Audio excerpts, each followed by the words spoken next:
여러분 그 파레토의 법칙이라는 거 들어보셨습니까? 파레토의 법칙. 아마 다 들어보셨을 텐데 뭔지가 좀 가물가물하실 텐데요. 쉽게 말하면 20대 80의 법칙입니다. 20과 80. 예를 들면 한 나라에서 그 나라의 전체적인 부, 돈은 상위 20%의 사람들이 그 나라의 전체 부의 80%를 가지고 있다 하는 것이고, 기업으로 말하면 그 기업의 여러 제품 중에서 주력 제품 20%가 그 기업 전체 매출의 80% 정도를 점유하고 있다 하는 거죠. 더 쉬운 예를 한번 들어볼까요? 여러분, 오리온 아시죠? 제과회사. 오리온 하면 딱 기억에 딱 맨 먼저 드러나는 제품이 뭡니까? 초코파이. 그러니까 오리온 하면 그 초코파이와 몇 개 주력 제품이 그 기업 전체 매출의 80%를 지배한다는 거죠. 삼성 하면 뭐가 기억나십니까? 반도체, 갤럭시 핸드폰. 이제 그런 게 또 주력이 된다 하는 거죠. 조직도 마찬가지입니다. 한 조직에서 열심히 일하는 20%의 사람들이 그 조직 전체의 80%를 이끌어 간다는 거죠. 여기에 신일교회 담임 목사인 저의 고민이 있습니다. 조직에 적용을 해보면 그 어떤 조직이라도 그 조직에서 열심히 헌신하는 20% 정도의 사람이 그 조직 전체 80% 일을 주로 감당합니다. 교회로 말하면 우리 교회 성도들 많이 계시지만 그 중에서 열심히 헌신하는 20% 정도의 성도들이 열심히 일을 해서 교회 주요 요직의 80% 정도를 헌신하고 계신다 하는 거죠. 그게 20대 80의 법칙입니다. 제 고민이 뭐냐? 우리 교회만의 문제는 아니지만 열심히 그동안에 정말 헌신하셨던 분들이 점점 연세가 들어가고 이제 기력이 쇠해 가십니다.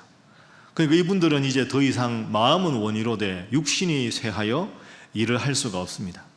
그런데 그분들의 헌신에 비해서 요즘 젊은 사람들은 더 바쁘고 더 세상 일이 더 많기 때문에 옛날에 어르신들이 교회 일에 헌신하는 것만큼의 헌신도를 보이지 않습니다.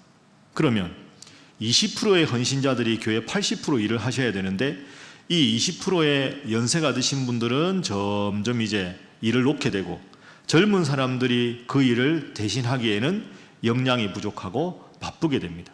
그럼 20%가 15%가 되고 10%가 되고 그런 것이 이제 담임 목사인 저의 고민입니다. 그러면 어떻게 하면 교인의 20%가 아니라 30%, 40%더 많은 분들이 헌신하게 해서 교회 구조를 더 건강하게 만들어 갈까? 이게 저와 우리 항존 직분자들의 공통된 고민입니다.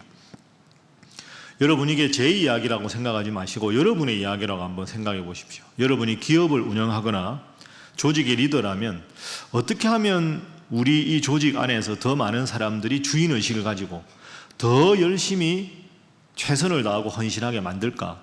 그래야 건강한 조직이 되지 않겠습니까?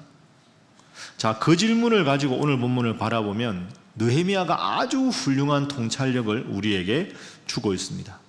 지금부터는 그 내용을 한번 살펴보겠습니다. 자, 오늘의 첫 번째 질문은 바로 이것입니다. 거대한 예루살렘 성벽 재건 공사, 무엇으로 동기를 부여할 것인가 하는 겁니다. 지금까지 우리가 느헤미야서를 쭉 살펴보는데 느헤미야가 바사왕의 술 맡은 관원으로 있다가 예루살렘에 와서 그 예루살렘 성벽을 재건합니다. 여러분, 지금부터 2500년 전에 숱한 실패를 했던 성벽을 재건한다는 것이 얼마나 힘들겠습니까? 변변한 도구나 기술도 없이 그 거대한 성벽을 재건하는 일은 20%의 헌신이 아니라 전 예루살렘 거민들이 다 최선을 다해야만 겨우 할 수 있을 정도의 압도적인 봉사입니다. 제가 여러분들에게 질문하지요. 여러분이 느헤미야라고 가정을 해보십시오. 예루살렘에 도착을 했고 예루살렘 성벽은 새로 재건해야 되는데 기술도 없고 노동력도 부족하고 그리고 예루살렘 사람들은 해도 안 되더라 하는 패배의식에 가득 물들어 있습니다. 무엇으로 동기부여를 하시겠습니까? 어떻게 동기부여를 해야 이 백성들이 자발적으로 예루살렘 성벽 재건 공사에 함께 하겠습니까? 여러분이 느헤미야라면 어떻게 접근을 하시겠습니까? 자, 이 관심으로 보면 느헤미야가 아주 훌륭한 동기부여를 두 가지로 하고 있습니다. 첫 번째로 예루살렘 거민들에게 뭘로 동기부여를 하느냐, 한번 따라해 보시죠. 애국심입니다. 17절에 그 내용이 잘 나와 있죠. 자, 우리 함께 2장 17절 말씀 화면 보면서 읽어봅니다. 시작. 후에 그들에게 이르기를 우리가 당한 공경은 너희도 보고 있는 바라. 예루살렘이 황폐하고 성문이 불탔으니 자, 예루살렘 성을 건축하여 다시 수치를 당하지 말자 하고. 자, 예루살렘 성을 건축해서 다시 수치를 당하지 말자. 지금까지 당한 수치가 뭡니까?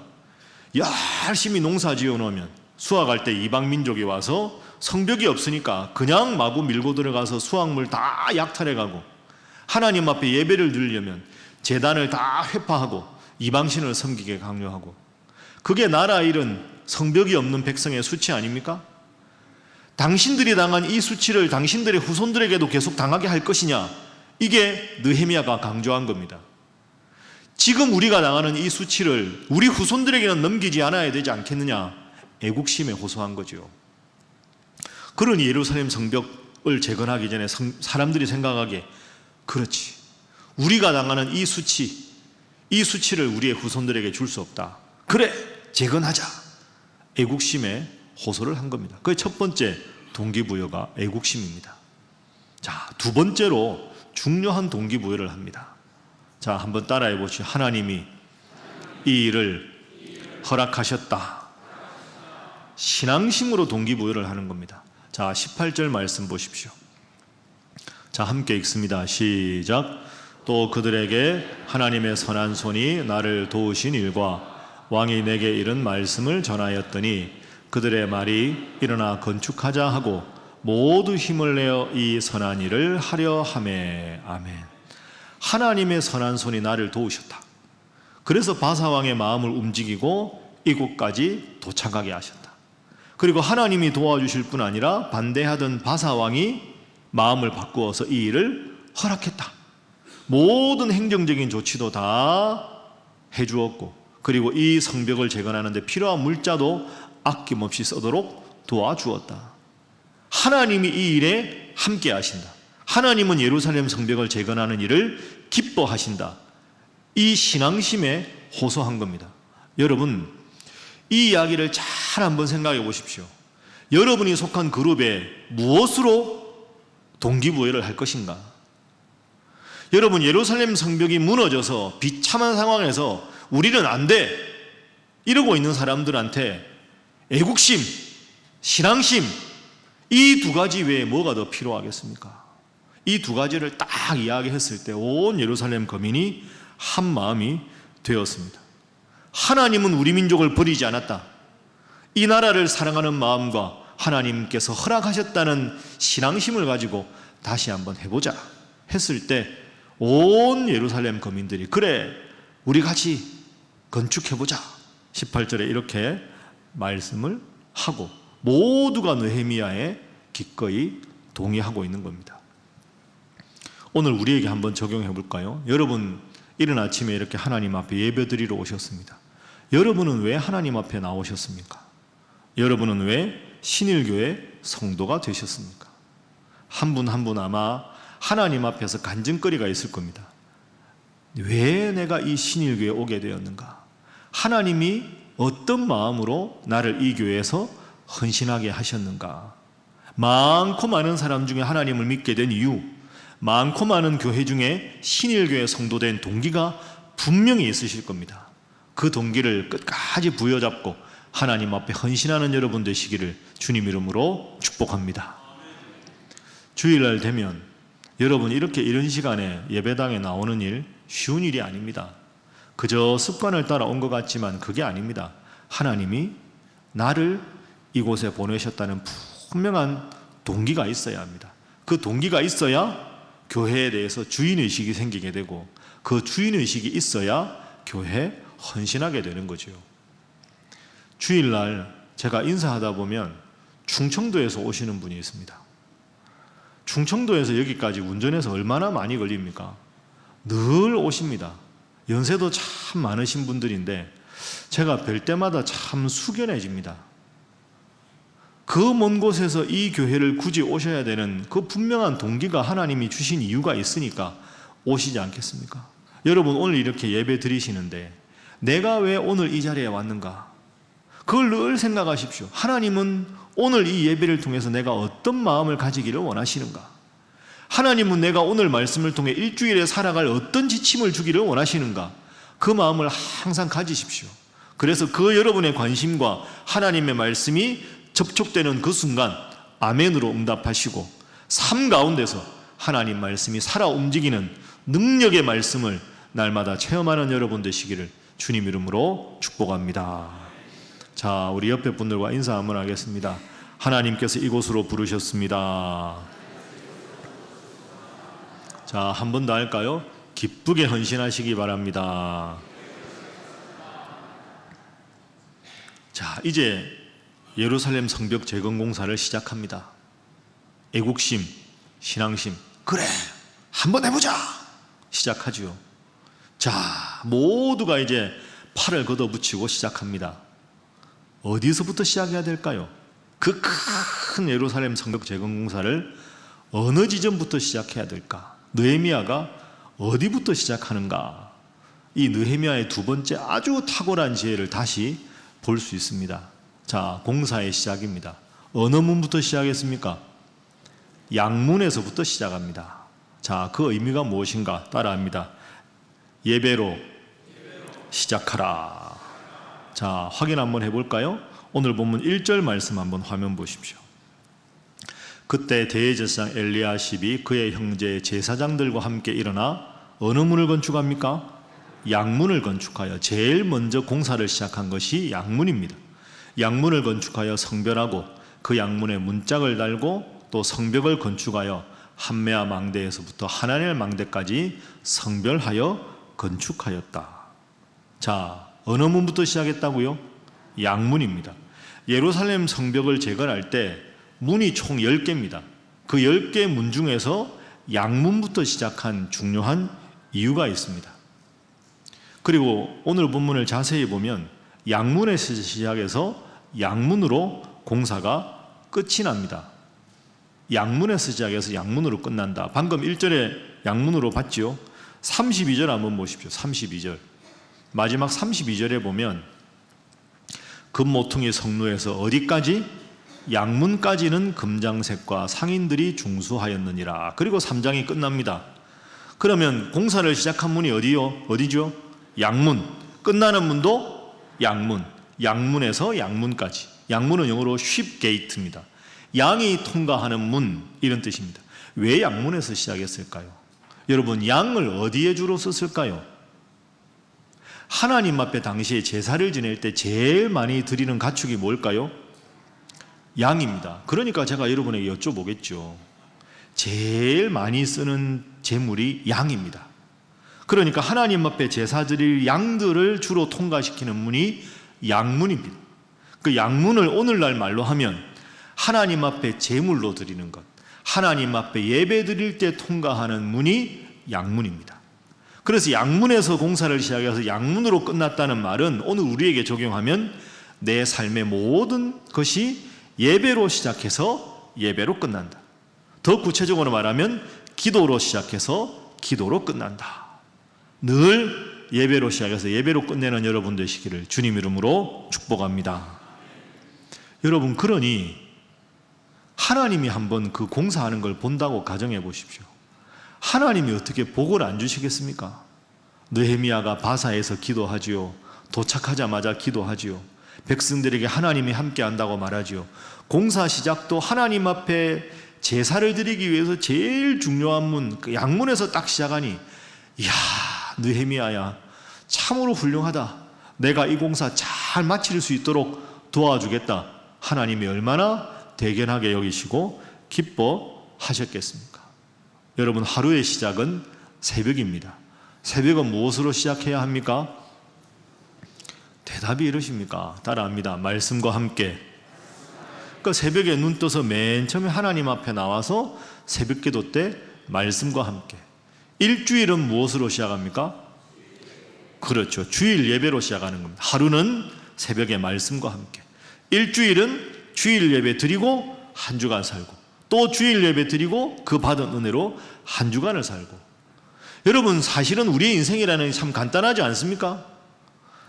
아침에 눈 떠서 말씀 읽고 시작하고, 일주일의 시작은 예배로 시작하고, 하루의 끝날 시간에 하나님, 오늘 하루도 하나님 주신 날 성실하게 살게 하시니 감사합니다 하고 다 눈 감고 하나님 앞에 감사하는 마음으로 잠자리에 들고, 그게 오늘 본문에서 양문에서 시작해서 양문으로 마쳤다는 중요한 의미가 됩니다. 여러분, 스쳐 지나가기 쉽지만 느헤미야가 양문 공사를 시작으로 양문 공사를 마쳤다, 이 의미를 꼭 기억하시고 항상 모든 일을 하실 때 기본기, 기도로 시작하고 기도로 마치고, 예배로 시작하고 예배로 마치는 여러분 모두가 되시기를 주님 이름으로 부탁합니다. 자, 옆에 분들과 인사하겠습니다. 모든 일을 기도로 시작하시기 바랍니다.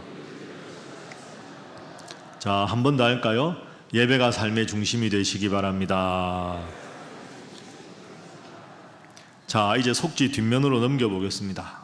예. 자, 양문에서 시작해서 양문으로 마쳤고요. 두 번째로 느헤미야가 참 지혜로운 사람입니다. 각자의 일에 대해서 구체적으로 동기를 부여합니다. 왜 내가 이 공사를 해야 되는가? 동기를 구체적으로 부여합니다. 제가 질문 한번 해볼까요? 여러분, 양문 공사를 했던 사람들이 누굽니까? 왜 가만히 계십니까? 1절 읽었는데 좀 전에. 1절 다시 화면 보시죠. 예, 그때 누가 대제사장 누굽니까? 엘리야십, 그리고 그의 형제 누구들? 제사장들. 대제사장과 제사장들이 양문을 건축했습니다. 왜 제사장들이 했을까요? 여러분 생각에. 그 많은 직업의 군들이 있을 텐데 제사장들이 양문 공사를 한 이유가 뭘까요? 양문을 제일 많이 사용하는 직업이 어떤 직업의 사람들일까요? 제사장들이지요. 왜? 양을 잡아야 되니까. 양을 잡아서 하나님 앞에 제물로 바쳐야 되니까 대제사장과 제사장들이 양문을 제일 많이 사용하는 사람들입니다. 그래서 느헤미야는 양문 공사를 제사장들에게 맡긴 겁니다. 그럼 여러분, 제사장들이 양문 공사를 대충 하겠습니까? 억지로 하겠습니까? 아니지요. 내가 제일 정성을 다해서 이 문을 잘 지어야 이 문을 자기가 사용할 테니까. 그러니까 느헤미야가 여기 지혜가 있는 겁니다. 양문 공사를 딱 시작하고 이 양문 공사는 제사장들에게 맡긴 겁니다. 그러면 허투루 할 수가 없죠. 왜? 내가 사용하는 문이니까 최선을 다하고 정성을 다하겠죠. 그래서 여러분 3장 이게 뭐 누가 어느 문을 중수하고 계속 나오는데요. 느헤미야가 공사를 각각 맡길 때 당신은 여기 하나하나 맡길 때 원칙이 두 가지가 있습니다. 자세히 보면 첫 번째 원칙은 그 문을 제일 많이 사용하는 사람들에게 그 공사를 맡깁니다. 두 번째는 이왕이면 자기 집에 가까운 데 공사를 맡깁니다.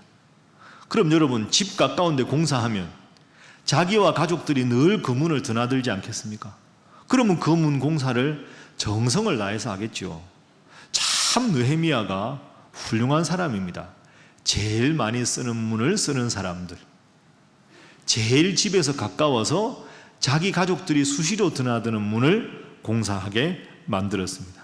그러다 보니 많은 사람들이 공사에 참여할 수밖에 없습니다. 내가 드나드는 문인데 내가 열심히 공사해야지. 이거 날림공사, 부실공사 되고 나면 내가 공사하다가 누군가 공사해서 그 문 드나들다 다치면 안 되지 않습니까? 열심히 했죠. 여러분 3장 1절부터 32절에 몇 명이 나오느냐? 75명이 나옵니다. 75명이 공사를 하는데요. 느헤미야가 42개 구역으로 나눕니다. 공사를 42개로 아주 정확하게 나르고, 그리고 성문이 10개, 그리고 성문 위에 보초를 서는 망루가 4개입니다.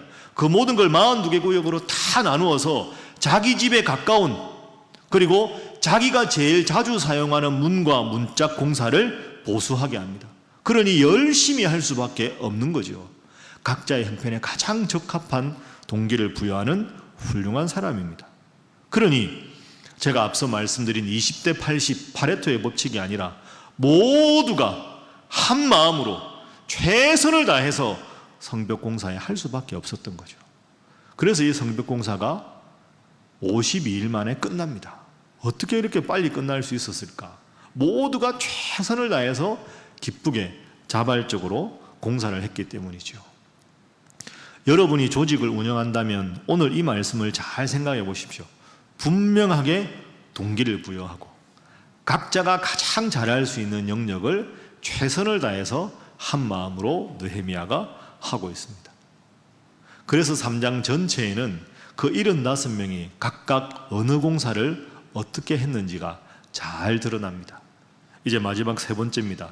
공동체의 감동적인 이야기가 있습니다.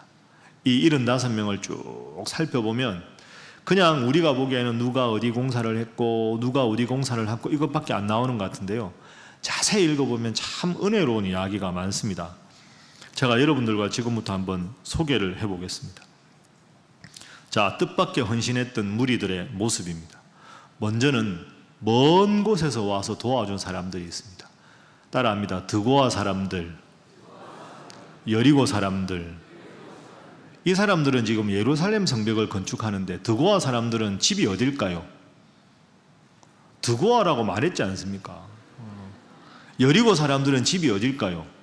그러니까요. 어렵지 않은데 대답을 안 하십니까? 드고아는 예루살렘에서 16km 정도 떨어져 있고요. 이 여리고는 예루살렘에서 당시에 27km 정도 떨어져 있었습니다. 그러니까 멀리서 야, 예루살렘 성벽 재건한다는데 나도 가서 해야 되겠다. 그리고 기꺼이 자발적으로 참여한 사람들이 드고아 사람들, 여리고 사람들입니다. 여러분, 이 멀리서 와가지고 이 사람들이 52일 동안 어디서 먹고 잤을까요? 그 일 아니겠습니까? 에이, 예루살렘 성벽은 가까운 데 사람들이 하지. 우리는 그냥 다 짓고 나면 이용이나 하지. 그게 아니고요. 그래, 내 미력한 힘이라도 보태야 되겠다.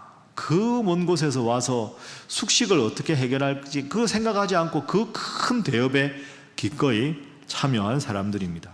멀리서도 성벽 재건 공사에 참여한 사람들, 참 고마운 사람들입니다. 여러분, 우리가 이른 아침에 예배를 드리는데 여러분 교회까지 오는데 얼마나 걸리십니까? 저를 보시죠. 교회 오는데 1시간 이내 요만큼만 손 들어 보십시오. 1시간 이내 손 내리시고 2시간 이내 오우 계신데요. 2시간 반 이내 손 들어 보세요. 오우 손 내리시고요. 2시간 이상 걸리는 분들은 오늘 물된 농산에 가서 커피를 한 잔씩 다 옆에 계신 분들이 사주십시오. 혹시 옆에 누가 안 앉아 있으면 물된 농산 가서 커피 마시러 왔다고 하고 제 이름 대고 드십시오. 제가 이럴 줄 알고 미리 제가 돈을 딱 넣어놨습니다. 주일날 뭐 사기 그러니까 오늘 나 집 멀어요 라고 말하는 분들은 커피를 다 공짜로 드리라고 해놨으니까요. 1시간 이내 죄송합니다. 여러분들은 너무 많아가지고 2시간 이내 몇 분 계셨거든요. 그분들은 그렇게 하십시오. 참 이게 담임 목사 입장에서 고마운 겁니다. 그렇다고 1시간 이내 오신 분들 상처받지 마시고 야, 이 이른 시간에 그 멀리서 예배당에 온다는 게 얼마나 참 귀한 일입니까? 드고아 사람들, 예루살렘 사람들, 그 먼 곳에서 와서 공사한 참 훌륭한 미담의 주인공들입니다. 두 번째는 12절에 보면 살룸이라는 사람이 나옵니다. 12절 보십시오. 자, 우리 화면으로 12절 한번 볼까요? 그 다음은 예루살렘 지방 절반을 다스리는 할로헤스의 아들 살룸. 여러분, 예루살렘 지방 절반을 다스리는 사람은 엄청나게 직위가 높은 사람 아닙니까? 이 사람은 공사하는데 안 와도 됩니다. 밑에 사람 시키면 되지. 그런데 예루살렘 지방 절반을 다스리는 살룸에게는 아마 아들이 없었나 봅니다. 그 힘든 성벽 공사하는데 우리 집 딸들 다 가자.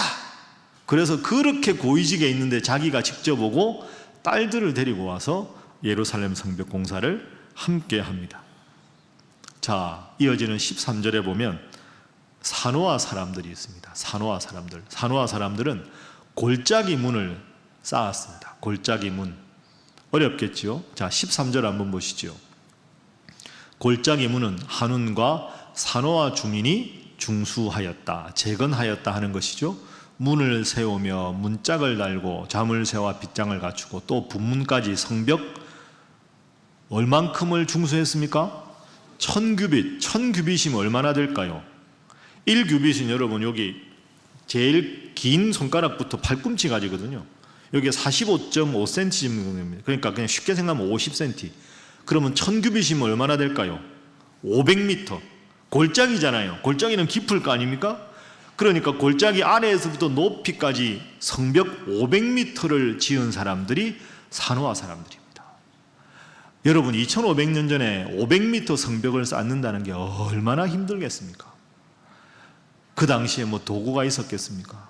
그런데 이 산호아 사람들 참 열심히 헌신했던 사람들입니다. 14절에도 그 감동의 주인공이 나옵니다. 분문을 건설합니다. 분문은 분뇨할 때 분자입니다. 그 성의 주민들이 쓰는 모든 오물, 화장실 오물, 쓰레기들 그 다 나가는 문이 제일 지저분한 문이 분문이거든요. 그 분문을 건설한 사람이 레갑의 아들 말기야입니다. 14절 한번 보십시오. 분문은 베타게렘 지방을 다스리는 레갑의 아들 말기야가 중수했다. 지방을 다스리는 사람이니까 고위직 아닙니까? 말기야라는 사람 참 훌륭한 사람이지요. 다른 성벽은 재건해도 제일 오물 냄새나고 쓰레기 냄새나고 지저분해서 야, 나 저 분문은 못하겠다 그랬는데 지방을 다스리는 말기야라는 고위 관리가 제가 하겠습니다 하고는 그 고위직이 가서 그 냄새나는 곳을 깨끗하게 중수를 했습니다. 남들이 싫어하는 일을 자원한 사람. 그리고 그 다음으로는 두 군데나 한 사람들이 있습니다. 무레못이라는 사람, 하나냐라는 사람, 무술람이라는 사람은 성벽을 한 곳만 쌓은 게 아니라 두 군데를 여기 하고 하나 더 하겠습니다 저쪽도 하고. 무레못, 하나냐, 무술람 이런 사람들은 성벽 두 군데를 쌓았습니다. 여러분 어떻습니까? 참 훌륭한 사람들이죠. 우리가 그냥 읽을 때는 몰랐는데 하나하나 살펴보니까 참 감동의 주인공들 아닙니까? 감동의 주인공들이 또 있습니다. 여기 여러분 속지에 제가 네모 안에 넣어두었는데요. 자신의 직업과 관계없이 기꺼이 참여해서 헌신한 사람들이 있습니다. 제가 세 사람을 예를 들었는데요. 첫 번째는 따라합니다. 금장색, 우시엘. 금장색이 뭘까요? 금을 세공해서 장신구 만드는 사람이 금장색입니다. 자, 8절 한번 보시죠. 8절 말씀에 보면 금장색 우시엘, 그 다음은 금장색 하레아의 아들 우시엘 등이 중수하였다. 우시엘이라는 사람이 나오죠. 여러분 금을 아름답게 세공하는 사람들은 손이 아주 중요합니다. 얼마나 꼼꼼하게 해야 합니까? 그럼 이 사람은 손이 생명입니다. 2506년에 성벽을 중수하다 보면 이거 손 다치거나 하면 이 사람은 자기 직업을 잃어버릴 수도 있잖아요. 꼼꼼하게 세련되게 해야 되는데 그런데도 저도 하겠습니다. 그래서 이 큰 성벽 재건 공사에 이 사람이 참여한 겁니다. 두 번째로 여러분에게 소개하고 싶은 사람은 8절에 나오는 하나냐입니다. 하나냐. 다시 8절 화면 보십시오. 방금 하나냐 이름 나왔는데요. 8절에 보시면 그 다음은 셀레미야의 아들 하나냐와 실라베의 아들 여섯째 아들 한운이 한 부분을 중수하였다. 8절과 30절에 나오는데 이 향품 장사입니다. 하나냐는. 이 하나냐는 향품 장사는 지금으로 말하면 아주 고급 향수를 취급하는 사람입니다. 그러니까 고급 향수를 귀족들에게 팔아서 돈을 많이 버는 사람. 그 성벽 공사 같은 거에 대해서는 관심 없는 사람인데 이런 사람도 시간을 내서 참여합니다. 그리고 마지막으로 17절 말씀에 보면 르훔이라는 사람이 나옵니다. 17절에 르훔은 레위 사람입니다. 17절. 레위 사람은 제사를 돕는 직분자입니다. 그러니까 제사를 돕는 사람도 열심히 이 일에 함께 참여를 했습니다. 여러분 어떻습니까? 이 성벽 공사는 참 많은 사람들이 기꺼이 참여했습니다. 동기부여를 한 느헤미야도 훌륭하고, 그 동기부여에 따라서 직업에 관계없이, 직분에 관계없이, 직책에 관계없이 열심히 일했던 이 예루살렘 사람들, 남유다 사람들도 훌륭하지 않습니까? 여러분들에게 한 가지 여쭙겠습니다. 여러분은 지금 우리 교회에서 무슨 일을 하십니까? 예배 참석한 것 훌륭하지만 여러분도 여러분이 잘할 수 있는 달란트를 맡아서 기꺼이 헌신하십시오. 교회가 이러니 저러니, 여러분 바둑이나 장기 둘 때 훈수 두는 사람 실력 별로입니다. 자기가 아는 수는 말하고 자기가 몰랐는데 두는 수는 가만히 있으니까 꽤 잘하는 것 같지만 그렇지가 않습니다. 훈수 두는 사람 직접 두면 잘 두는 사람이 별로 없습니다. 헌신하지 않고 열심히 참여하지 않고 교회가 이러니 저러니 그렇게 방관자로, 훈수자로 남아있는 것 건강한 것 아닙니다. 할 수 있으면 열심히 헌신하십시오. 열심히 헌신하고 주인의식을 가져서 이 교회가 하나님 앞에 더 바로 서는데 열심히 감당하는 여러분 되어주시기를 주님 이름으로 부탁합니다. 옆에 분들과 인사하겠습니다. 열심히 헌신하시기 바랍니다. 이번에 이렇게 인사하겠습니다. 열심히 헌신하겠습니다. 마지막으로 여러분에게 찬송가 하나 소개하겠습니다. 우리 교회가 부르는 이 찬송가 580장 보면 제목이 삼천리반도 금수강, 삼천리반도 금수강산, 설교 끝나고 부를 곡입니다. 이 곡을 가사를 쓰신 분이 남궁옥 선생입니다. 여러분 우리 교회 그 홍천기도원에 가다 보면 기도원 강의 한 10분 정도 전에 한서 남궁옥 기념관이 있고 그 옆에 모곡교회라고 있습니다. 그 한서 남궁옥 기념관, 그분이 이 곡을 쓰신 분입니다. 한서 남궁옥 선생입니다. 1절 가사가 이렇죠. 삼천리반도 금수강산 하나님 주신 동산, 삼천리반도 금수강산 하나님 주신 동산, 이 동산에 할 일 많아 사방의 일꾼을 부르네. 곧 이날에 일 가려고 누가 대답을 할까? 일하러 가세 일하러 가 삼천리 강산 위에 하나님 명령 받았으니 반도 강산에 일하러 가세. 저 곡의 가사를 쓴 계기가 있습니다. 과거에 일본이 우리나라를 점령하고 있을 때 일본은 우리나라에 대해서 이렇게 말했죠. 이 땅은 버려진 땅이다. 이 땅은 하나님도 포기한 땅이다. 그러니 우리 일본이 도와주지 않으면, 대일본 제국이 도와주지 않으면 이 땅은 버려질 수밖에 없는 쓸모없는 땅에 불과하다. 계속 그렇게 하면서 일본이 우리를 도와야 된다는 식으로 강조했습니다. 한서 남궁옥 선생이 이게 너무너무 가슴이 아팠습니다. 이 땅이 버려진 땅이라고, 이 땅이 하나님께서 버린 땅이라고? 결코 그러지 않다. 그래서 이 곡을 쓴 겁니다. 삼천리반도 금수강산이다. 하나님이 버리신 땅이 아니라 삼천리반도 금수강산이다. 이 땅에 할 일이 많다. 하나님이 일꾼을 부른다. 일하러 가자, 일하러 가자. 지금은 이 땅에 일이 많다. 봄 돌아와서 밭 갈 때니 우리가 하나님 앞에 일하러 가자. 곡식이고 거둘 때니 이 땅에 일하러 가자.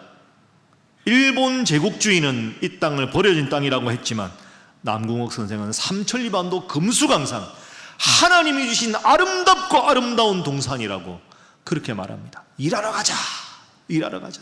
그것이 하나님의 뜻이다. 이 나라를 사랑하자. 그래서 이 곡을 가사를 붙이고 온 삼천리 방방곡곡에 이 찬송가가 퍼졌을 때 그 당시 이 땅의 젊은이들이 저 한반도의 구석구석으로, 저 오지로, 심지어 만주까지 가서 이 나라의 독립을 위해서 간절하게 노래하고 또 열심히 헌신한 것입니다. 저는 오늘 이 노래를 남궁옥 선생처럼 여러분들 앞에 다시 부르고 싶습니다. 우리 신일교회는 하나님께서 78년 전에 이 땅에 세워주신 소중한 희망의 전당입니다. 더 이상 젊은 사람들도 별로 안 도는 동네고, 그만이 있으면 그냥 자연 감수하고 교세가 위축되고 어떤 프로그램을 해도 잘 안 될 거야. 이제 한국교회는 희망이 없어. 그렇게 버려진 땅, 버려진 교회가 결코 아닙니다. 잘 되겠어? 뭘 해도 안 될 거야 라는 그런 말은 그 당시에 일본이 하던 표현과 다를 바가 없습니다. 하나님께서는 오늘 이 신일교회를 위해서 일꾼을 부르십니다. 여러분을 부르고 계십니다. 여러분은 하나님 앞에 뭐라고 대답하시겠습니까?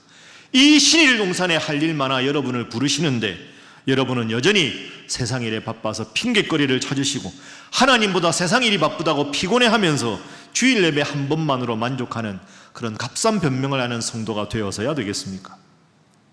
말씀을 정리합니다. 느헤미야의 외침에 온 백성은 한 마음이 되었습니다. 예루살렘에 살던 이들도, 다른 도시에 살던 이들도, 귀족도 평민도 하층민도, 남자도 여자도 모두가 한 마음으로 기꺼이 순종했습니다. 그 옛날 예루살렘에서처럼 하나님께서는 오늘 이 땅과 신일교회 할 일마나 여러분을 부르십니다. 여러분 한 분 한 분이 교회의 희망이요 일터와 가정의 희망입니다. 주님의 부르심에 기꺼이 순종하고 헌신하셔서 여러분이 가는 곳마다 절망의 골짜기에 희망의 꽃을 피우는 하나님의 사람 다 되시기를 주님 이름으로 부탁합니다. 기도하겠습니다. 사랑의 하나님, 감사합니다. 오늘 저희로 하여금 가정과 일터와 직장에서 내가 느헤미야가 되라는 귀한 말씀 주셔서 감사합니다. 하나님, 저희 신일의 성도들로 하여금 이 일은 정말로 하나님께서 원하시는 일이다 하는 동기부여를 하는 지혜로운 자들이 되게 하시고, 몇몇 성도만이 아니라 모두가 한 마음으로 각자 맡은 일에 최선을 다하여 다시 일어서는 가정, 다시 잘 되는 우리의 일터, 다시 부흥하는 우리 신일교회, 다시 위대한 나라로 우뚝 서는 이 나라 대한민국과 이 민족이 되게 하여 주옵소서. 예수님의 이름으로 기도하옵나이다. 아멘.